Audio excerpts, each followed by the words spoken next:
सोचो, अपना खुद का बॉस होना, खुद के वर्क की टाइमिंग सेट करना और एक नॉर्मल 9 to 5 जॉब वाले से ज़्यादा कमाना। थोड़ा सपना सा लगता है ना? बट एक्चुअली फ्रीलांसिंग ने आज के टाइम में इन सपने को सच कर दिया है। 2016 में जब जियो आया था, एक डिजिटल रेवोल्यूशन आया, तो बहुत सारे ऑनलाइन बिजनेसेस, बहुत सारे कंटेंट क्रिएटर्स इमर्ज करने लगे, ग्रो होने लगे और उसकी वजह से ही मार्केट में जॉब की बहुत सारी अपॉर्चुनिटीज नई नई आने लगी और फ्रीलांसिंग भी इसी रेस में बहुत आगे आया। स्टार्टिंग में फ्रीलांस को एक साइड हसल की जैसे देखा जाता था, जिसमें आप अपने मेन काम के साथ साथ कुछ एक्स्ट्रा पैसे अर्न करने के लिए फ्रीलांस कर सकते हैं। उसको आपका मेन काम नहीं समझा जाता था, यानी बहुत कम लोग ही ऐसे थे जो फ्रीलांसिंग को एज अ मेन काम परस्यू करते थे। बट आज सीन पूरा बदल चुका है। आज टॉप के फ्रीलांसर्स नॉर्मल 9 to 5 जॉब करने वालों से कई ज्यादा कमाते हैं। वो अपने हिसाब से काम कर पाते हैं, अपने हिसाब से अपने क्लाइंट्स को सेलेक्ट कर पाते हैं और इसीलिए उनके पास वो फ्लेक्सिबिलिटी होती है अपने हिसाब से काम करने की। तो वो इसको एक साइड हसल के तरीके नहीं बल्कि एक फुल टाइम करियर अपॉर्चुनिटी के तरीके देखते हैं। But her freelance job high paying भी नहीं होती है, इसलिए इस वीडियो में 4 ऐसी इंपॉर्टेंट स्किल्स शेयर करूंगा जो कि आज के टाइम पे बहुत ज्यादा हाई डिमांड है, जिसकी वजह से वो आपको अच्छी अर्निंग अपॉर्चुनिटी भी ऑफर कर रही है। Number 1, digital marketing. आपने YouTube पे, वेबसाइट, गूगल वगैरह पे जोमेटो के बहुत सारे फैंसी खाने के एड्स तो देखे ही होंगे, या कई सारे इवेंट्स के कैंपेन होते हैं उनके एड्स देखे होंगे।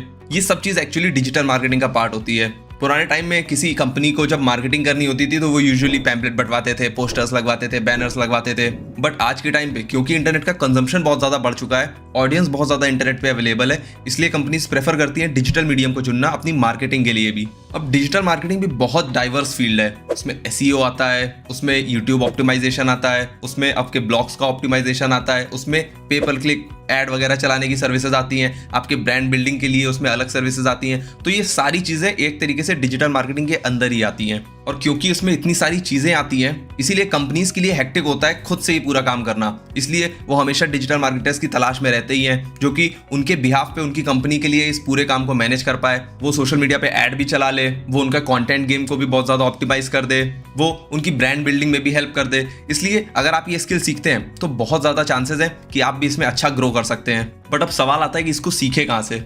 तो उसके लिए बहुत सारे फ्री कोर्सेज अवेलेबल हैं। आप YouTube पे ही फ्री कोर्सेज कर सकते हैं। साहिल खन्ना इंटेलेक्चुअल इंडीज का बहुत अच्छा कोर्स है जो कि आप कंसिडर कर सकते हैं। इसके अलावा कोर्सेरा पे, स्किल शेयर वगैरह पे बहुत सारे फ्री कोर्सेज डिजिटल मार्केटिंग के अवेलेबल है, जिसको ही करके आपको एक बेसिक आइडिया लग जाएगा कि क्या क्या चीजें इसमें कवर होती हैं, किन टूल्स को कैसे यूज करते हैं, क्या क्या काम इसमें करा जा सकता है। और उसके बाद आपको जो भी चीज उसमें से पसंद आए, आप उस एक चीज में ही अपने आप को मास्टर बना सकते हैं और या फिर ओवरऑल डिजिटल मार्केटर भी बन सकते हैं, यानी इन सभी चीजों को कवर कर सकते हैं। उसके बाद यूजुअल मेथड से ही जगह जगह अप्लाई करना स्टार्ट करिए। डिजिटल मार्केटिंग के लिए लिंक्डइन पे अप्लाई करिए, इंटर्नशाला पे अप्लाई करिए, ईमेल करिए ताकि क्लाइंट्स आपको डायरेक्टली मिल पाए। और उस तरीके से जब आप स्टार्ट करेंगे, थोड़ा सा प्रैक्टिकल एक्सपीरियंस जब गेन करेंगे उस चीज में, तो आप एज अ डिजिटल मार्केटर ही अपनी ब्रांड आइडेंटिटी बना पाएंगे। इसके बाद सेकेंड हाई डिमांड स्किल आती है कंटेंट राइटिंग या copy writing.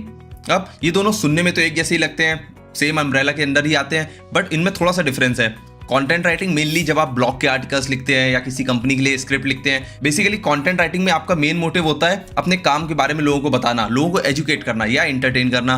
But copy writing में आपका मेन मोटिव होता है सेल करना, यानी जब आप सेलिंग के मोटिव से कोई एक पर्टिकुलर आर्टिकल या कंटेंट लिखते हैं तो वो कॉपी राइटिंग होता है।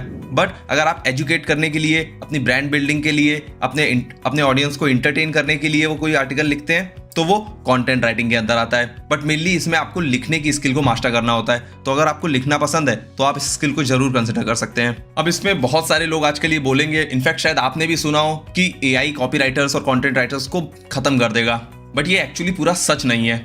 मेरे नॉलेज में भी बहुत सारे कंटेंट राइटर्स हैं। इनफैक्ट हमारी टीम में भी एक कंटेंट राइटर है जो कि हमारे लिए ये कंटेंट डिजाइन करता है, लिखता है। और मैं अपने फ्रीलांसिंग नेटवर्क में देखता हूँ, कंटेंट राइटर्स से बात करता हूँ, तो मुझे ये पता चलता है कि कंटेंट राइटर्स का काम बिल्कुल भी कम नहीं हुआ है। जो अच्छे कंटेंट राइटर्स हैं वो आज भी रेलेवेंट हैं। वो AI की मदद लेते हैं, चैट GPT को यूज करते हैं, अलग अलग टूल्स को यूज करते हैं अपनी स्किल्स को और ज्यादा इंप्रूव करने के लिए, अपने काम को और भी ज्यादा इफेक्टिव मैनर से करने के लिए। यानी जिस काम में उन्हें पहले 6 घंटे देने पड़ते थे, आज वो काम 3 घंटे में ही हो पाता है AI की मदद से। सो अगर आप as a content writer AI को यूज करते हैं और फिर अपने काम को करते हैं तो उससे आपकी ही मदद होगी। यानी AI आपके असिस्टेंट बनने के लिए आया है, आपकी जॉब लेने के लिए नहीं। सो इस भ्रम में तो बिल्कुल मत रहिए कि कंटेंट राइटर्स या कॉपी राइटर्स को AI मारने वाला है। दूसरी बात, अगर आप इसको सही तरीके से यूज करते हैं तो वो आपका असिस्टेंट बन सकता है। इसमें सीखने के लिए आपको बहुत ज्यादा फाइट मारने की जरूरत नहीं है, आपको केवल प्रैक्टिस की जरूरत है।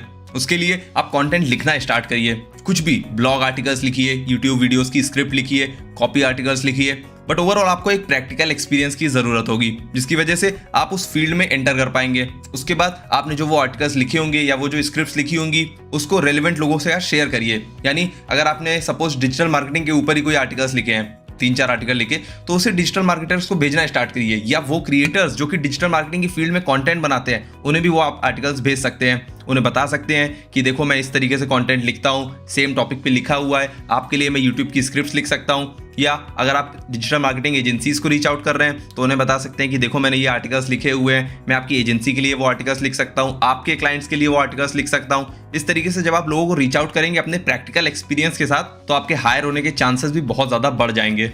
Skill number 3, project manager. अब इसको एक एग्जाम्पल के थ्रू समझते हैं। सपोज करिए एक रियल एस्टेट की कंपनी है जो कि अपने ब्रांड को और भी ज़्यादा बिल्ड करने के लिए, स्ट्रॉन्ग करने के लिए कंटेंट बनाना चाहती है। वो चाहती है कि हम कंटेंट बनाएंगे, लोगों का ट्रस्ट उससे डेवलप होगा, जिससे कि ओवरऑल हमारे ब्रांड की आइडेंटिटी डेवलप होगी। तो अब उस कंपनी को रियल एस्टेट का तो आइडिया होगा, एप्रिसिएशन, प्राइस, लैंड वगैरह चीज़ों का तो आइडिया होगा, बट उन्हें सोशल मीडिया की नॉलेज नहीं है। उन्हें नहीं पता है कि कॉन्टेंट कैसे बनाते हैं, उन्हें नहीं पता है उस पूरे गेम को खेलते कैसे हैं, उसको कैसे मैनेज करते हैं। यहाँ पे एक प्रोजेक्ट मैनेजर उनकी मदद करता है। यानी प्रोजेक्ट मैनेजर उनसे वो कंटेंट का काम लेगा, यानी वो बोलेगा कि मैं उस कंटेंट के डिपार्टमेंट को पूरा संभालूंगा। एक प्रोजेक्ट मैनेजर एक सर्टेन फील्ड में एक्सपीरियंस रखता है, जिसकी वजह से वो उस पूरे प्रोजेक्ट को किसी और क्लाइंट के लिए मैनेज करता है। सो सपोज आप अगर वो प्रोजेक्ट मैनेजर हैं तो आप उस रियल एस्टेट कंपनी के पास जाएंगे, आप उन्हें बोलेंगे कि देखो मैंने यूट्यूब के चैनल्स मैनेज करे हुए हैं, मैंने इस तरीके के प्रोजेक्ट्स पहले से संभाले हैं और मैं आपके इस प्रोजेक्ट को भी मैनेज कर सकता हूँ।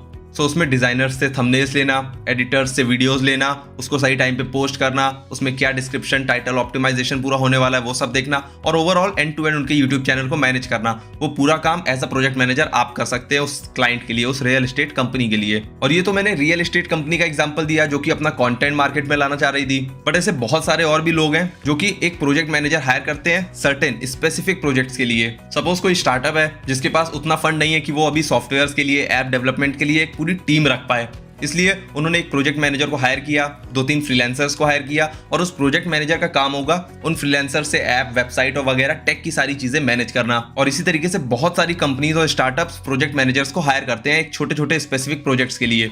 तो इसमें स्टार्ट करने के लिए सबसे पहले आपको एक नीश सेलेक्ट करनी पड़ेगी। आपको देखना पड़ेगा कि आप किस चीज में मास्टर कर सकते हैं, क्या चीज आप मैनेज कर सकते हैं। उस तरीके का काम पहले आपको खुद करना होगा। मे बी आप फ्री में स्टार्ट कर सकते हैं काम करना। आप as a project manager work करिए किसी कंपनी के साथ, उन्हें बोलिए कि मैं केवल एक्सपीरियंस गेन करना चाहता हूं, मुझे पैसे की भी बहुत ज्यादा जरूरत नहीं है। जब आपके पास वो प्रैक्टिकल एक्सपीरियंस हो जाएगा कुछ ऐसे छोटे छोटे प्रोजेक्ट्स को मैनेज करने का अपनी एक पर्टिकुलर नीश में, तो आप अगेन उस प्रैक्टिकल एक्सपीरियंस के बेसिस पे बड़ी कंपनीज में बड़े प्रोजेक्ट्स को भी मैनेज कर सकते हैं। उसमें वहां पे आप अच्छे से चार्ज भी कर सकते हैं। तो इसमें स्टार्ट में मे बी आपको फ्री में काम करना पड़ेगा, बट अल्टीमेटली आपका फ्यूचर बहुत ज्यादा ब्राइट होने वाला है। Skill number 4, video editing. इस स्टैटिस्टिक को देखिए, गूगल के अकॉर्डिंग इंटरनेट पे हर दिन 3.7 मिलियन वीडियोस अपलोड होते हैं। जी हाँ, 37 lakh videos every single day. Although ये केवल कंटेंट के वीडियोस नहीं है, बहुत सारे अलग तरीके के वीडियोस भी इसमें काउंट होते हैं, बट फिर भी कंटेंट इसका एक बहुत बड़ा पार्ट है।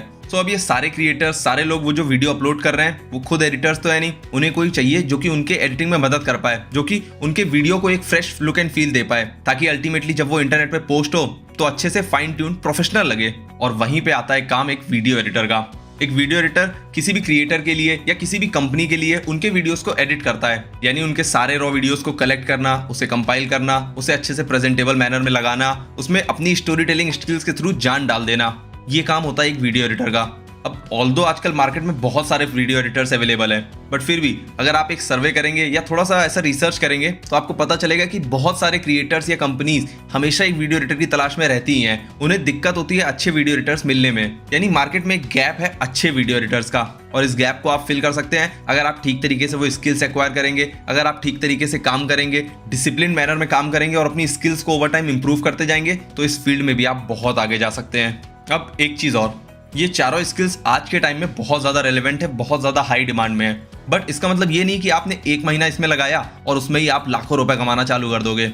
आपको टाइम देना पड़ेगा। एज अ फ्रीलांसर आपको डिसिप्लिन और परसिस्टेंट होना पड़ेगा। सो सबसे पहले अपनी स्किल्स को डेवलप करो, अपना एक पोर्टफोलियो बनाओ, क्लाइंट्स लेना स्टार्ट करो, उनके साथ काम करना स्टार्ट करो। उसके बाद अपने रेट्स को बढ़ाना स्टार्ट करो, किस तरीके से बात करते हैं, किस तरीके से अपनी सॉफ्ट स्किल्स पे काम करते हैं, वो सारी चीज़ों भी सीखो। और इन सबके साथ साथ अपनी स्किल्स को, अपनी जो हार्ड कोर स्किल्स हैं उन्हें भी डेवलप करते जाओ, इंप्रूव करते जाओ।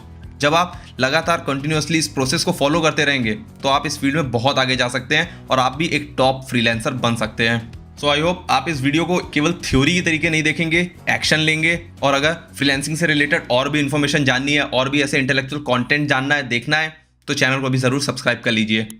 आई take your leave. Thank you.